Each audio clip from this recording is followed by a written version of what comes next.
So again, we're going to keep this conversation rolling and dig deeper into Google advertising. So take it away, Peter. And there's one slide where you can just introduce yourself if you want to click it over so they know who you are. Mm-hmm. Well, thank you, Sarah. Thank you, Justin. All right, so yep, that's me. I'm the online advertising manager here at JB Media Group. I primarily focus in AdWords and managing the accounts for this agency. All right, so basically I'm going to dive right in. We're going to talk about when it's a good idea to pause or remove a keyword and how that relates to grooming. So I have my bullets here. These are kind of common rules. People are measuring against a personal industry benchmark. That could be a good idea. Sometimes people feel like they're paying too much for a keyword, or the keywords themselves are not, working towards any of your goals that you have, your marketing goals. And conversions, and sometimes they're not receiving any conversions. We're going to focus on this one a lot in this presentation. So I'm saying at the bottom here, before you do any of these, make sure you look at all of your data. So though the previous slide, are basically what we call in the industry hard and fast rules, and they're not always the best deterministic, factors in terms of like when you're going to pause a keyword or remove one in terms of grooming. So we're going to talk about two things today. The first one being click-assisted conversions. So a click-assisted conversion based on Google's definition is a total number of conversions for which this keyword, ad group, or campaign keyword is contributed to one or more assist clicks. So basically what happens is sometimes you'll look at your columns in the keywords, and you'll see a 0 for the conversions, but if you enable this feature here, you can see if that click assisted on another conversion. And aside from click assisted conversions, we also have something called impression assisted conversions. And again, these are the conversions is the total number of conversions that this keyword, ad group, or campaign assisted with an impression before the last click. So again, that means that someone, typed your keyword, they looked at the ad, and it actually assisted another conversion in the customer journey. So this will all make sense because I'm going to show you some slides on how this works. So to start, you would go up here where your keywords tab is, and then you click on your columns, and you get this drop-down menu, modify columns. So once you click that, it should look something like this. On your left-hand corner of the screen, you would click on attribution. You would scroll down here, and there's click-assisted conversions and impression-assisted conversions. Make sure you touch these two buttons. They show up on this column. Keep in mind you can reorder these any way you like. So sometimes it's good to put these two or next to your conversions here tab here so you can kind of see everything in context. We're going to do one of these at a time. So here's some sample data that we can look at. I noticed, let me just click my screen. So basically what happens is, let's look at our conversion column. With our click-assisted conversion columns here, we're seeing a lot more than what you normally would see. So the reason why I highlighted these in yellow is that these are lawyers' keywords, by the way, in case you haven't noticed. Car, insurance, lawyer, This is all important information, but let's focus on this. I didn't get any conversions on it, and let's pretend that this campaign ran for 6 months. So that's a pretty good time period when I could start making these kind of decisions. Even though I'm seeing a 0 here, with this column enabled, I see a 1. So that means that even though this keyword, car, insurance, lawyer, did not result in a direct conversion, that means on the customer journey, someone typed in car, insurance, lawyer into the Google search. They clicked on the ad. They didn't, the conversion is a form submission, so they didn't fill out a form submission, but it assisted in another one of these keyword conversions here. So that means that I'm arguing that these are actually pretty important. Based on this data, I would not pause this keyword because it assisted in the conversion of another keyword. And you have to think like marketers. Sometimes people, they're not just going to click once and sign up. So this person might have been thinking about a car insurance lawyer, and then later on, they go to your website, they didn't convert, and then a week later goes on, they might type, car lawyer or something else. and then they did convert. What makes this important is that, people have to take time, to decide when they're going to actually, maybe do business with you. So that's why these are very important to look at. And here's another example of Asheville auto accident lawyer. I got only 0.5, half a conversion. Again, I would not pause this one either because this click on that keyword, on that ad, assisted another conversion. However, if you look down at these red circle here, there's 3 keywords where there's zeros on across the board. These might be good keywords to pause. Considering when you look at the cost of the average CPC and how much I spent on this, you could save yourself some money there. Let's look at the next slide. So in this instance, I have my conversion column, kind of standard set up here, and I have my impression assisted conversion. So what this means, let's look at this example. Social Security disability cases. So resulted in 0 conversions.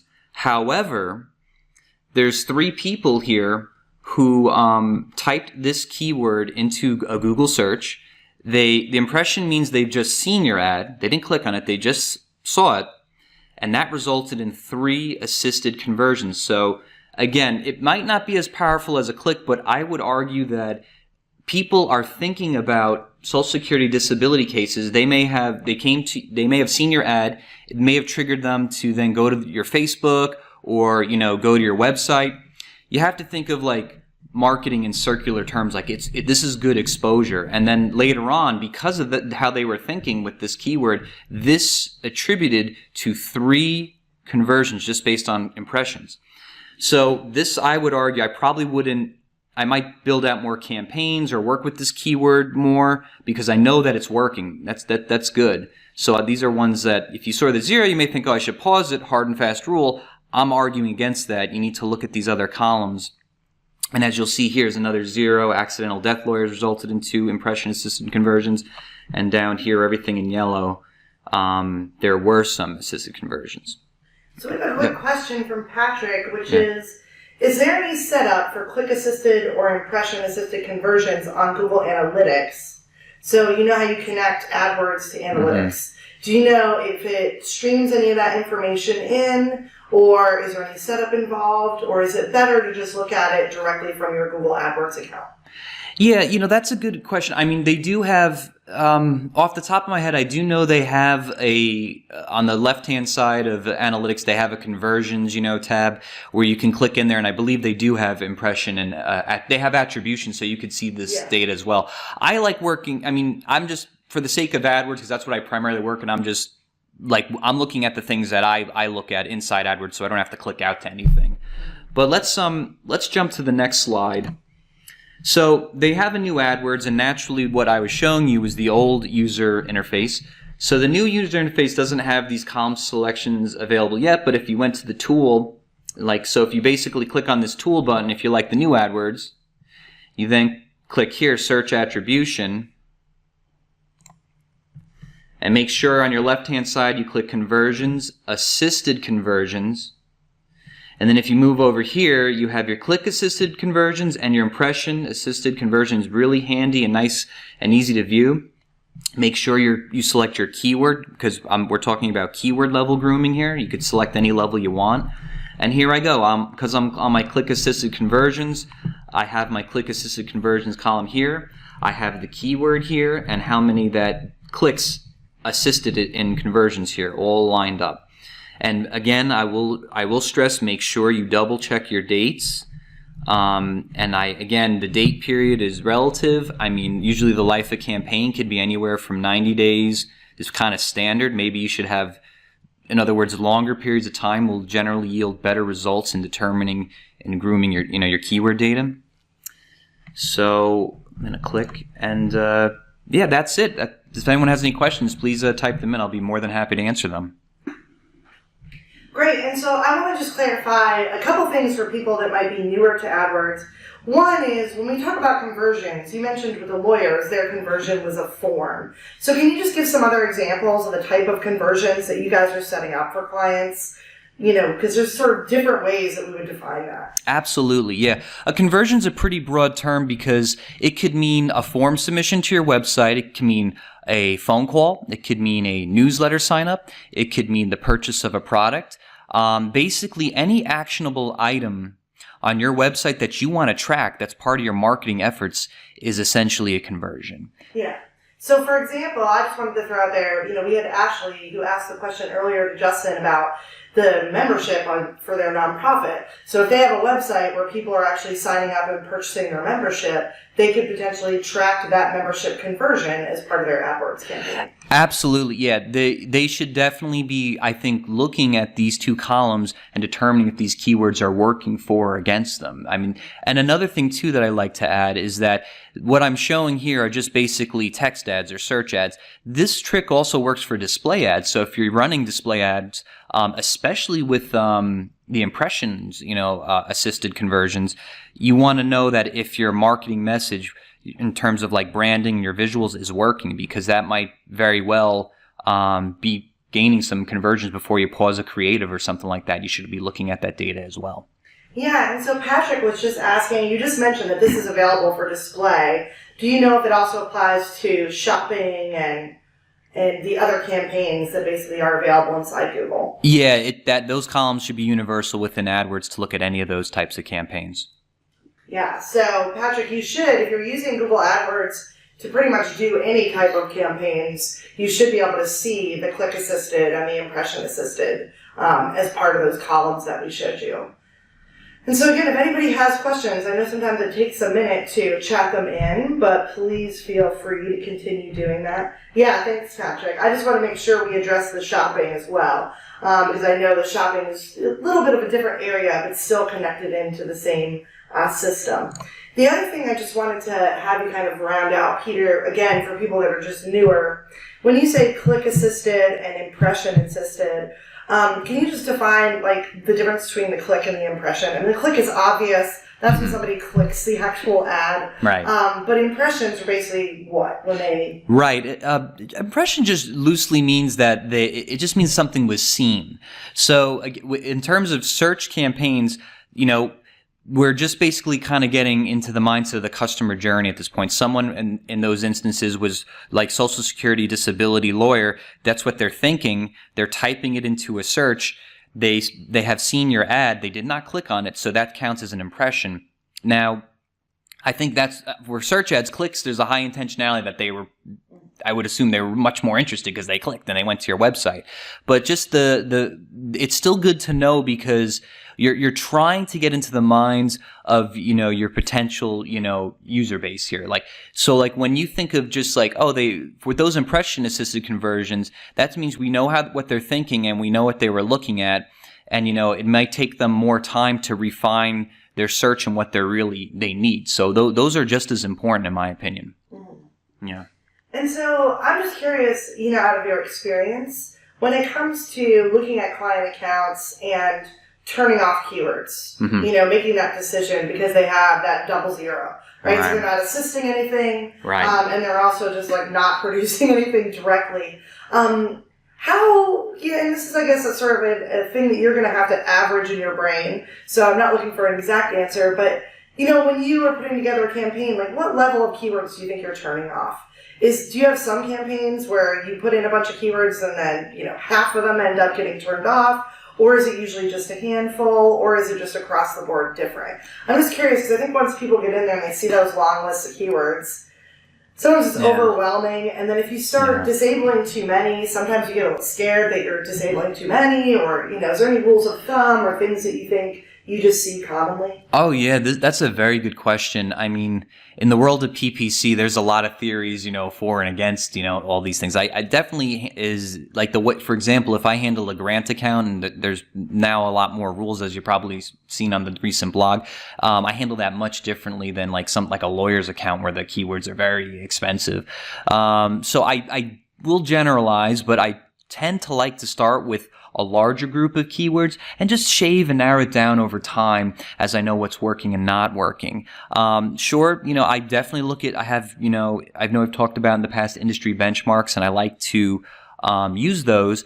But I definitely make it mostly about the conversions because I want to narrow it down to like what are my marketing efforts. That's what these keywords are hopefully working for and towards. And if they're achieving what I need them to do, I like to use those the most. So that's why these two columns are very important. I do think you got to let time elapse. I know it's time is money, and you're paying for these ads, and AdWords costs money. But like generally, 90 days is a pretty good amount of time, I think, to make a decision. Like after the 90 days you ran these keywords, you can start making some good decisions. Sometimes I have rules like I just want to see over 100 clicks or over 1,000 impressions in a combination. There's no right or wrong answer. I have my own personal beliefs on that. But yeah, you should definitely let enough data elapse before like you pause or remove keywords or change things. And Patrick has another question. It's a little bit longer, but I'm going to read it. And again, you have it in front of you if you need to read it as well, Peter. Mm-hmm. But it's, can you set a specific conversion to tie to this data? For example, we might be running an ad for a certain brand, but the person ends up buying a different brand on the website after seeing the display ad, essentially like setting up a goal or event in analytics. Or is it just counting those clicks and impressions and tying it to dollars flowing through the site? Your example of a conversion being a form fill is a good example of this too, tying those ads to very specific types of conversion. So I just want to clarify a little bit, Patrick.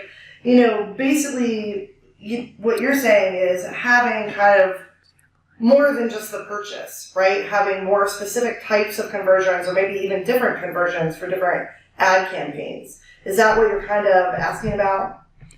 Yeah. Well, like for some starting points, like I'd want to know things like, all right, let's say, I'm just going to be hypothetical here. Let's say you're selling sneakers, and let's say the keyword is basketball sneakers or something like that. Now, someone clicks on that and they make a purchase. Now, I think what you're asking is that could steer the person to buy the Nike Jordans or the Reeboks, and you would see that data there. But I think we need to distinguish those kind of general brand keywords versus like Nike, Jordan, sneakers. And like if they bought those, that would make a lot of sense. If they bought something else, then it's like, we'd have to do more digging and research to find out like why that was. I mean, I really want to answer this question, but Patrick, could we file it down to like maybe like a hypothetical or a situation that is specifically what you're dealing with here? Yeah, so Patrick, if you have an example of what this first example you put in, so you're running an ad for a certain brand. Right. So let's say, and if you have an example of the product, let us know. But I'm thinking what he means is, let's say they have an ad for Nike sneakers. Right. But then the person goes to the site and they end up buying Chucks. Chucks, yeah. Or whatever. Right. Is there a way to kind of connect those things? Yeah, I mean, they do like that. The columns I showed before with the, actually, I probably would. There's a good way to go into analytics and go to your conversions tab where you can see the path, and I believe they also have this in AdWords too.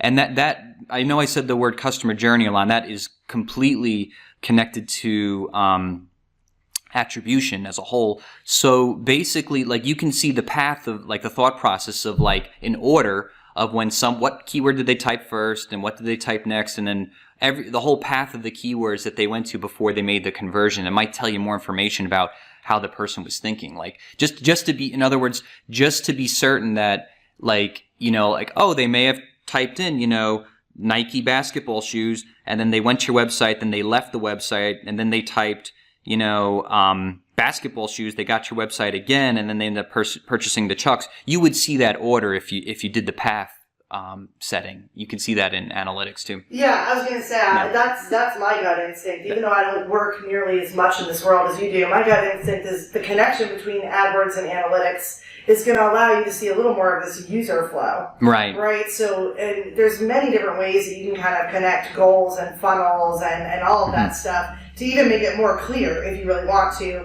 And analytics can also be customized on any website by a developer or programmer to even track more minutia if you really want to invest the money in that. Mm-hmm. So that you can really see people, clicked on this ad with this particular keyword associated, came through the site and moved through different areas. Right. They basically went to the section on Nike, but then they went to the category for a different brand, and then they actually made that purchase. Right. So I think, one of the ways that you could enhance being able to see that stuff, Patrick, is really to use analytics and AdWords together. Because the great thing about analytics is if you have a programmer or developer with your company who can help set it up, or you hire one, I mean, they can literally code analytics to track a lot of details. So when you're using sort of a free version, and you're not doing any extra coding, you get kind of this basic level. You can still see stuff about the path and the user flow, but you can even enhance that to another level if you want to be able to connect, like, whether people are going from one brand to another, and if so, how often. Right, right. Like, and that's about mapping your customer journey, like you said. Yeah, these are good to do because it could be a myriad of reasons, like maybe the pricing on the Chucks were better, maybe they realized that this was a cooler sneaker. It could be so many reasons why that happens. And yeah, you're absolutely right. Knowing this data is really important to your business. I get it, you know. Yeah. Great. So, and Patrick, thank you so much for those awesome questions. Great question, Patrick. Yeah, very, very good stuff. Great stuff, and that's the kind of stuff that I think everybody over here at JB Media loves, kind of dig into those details.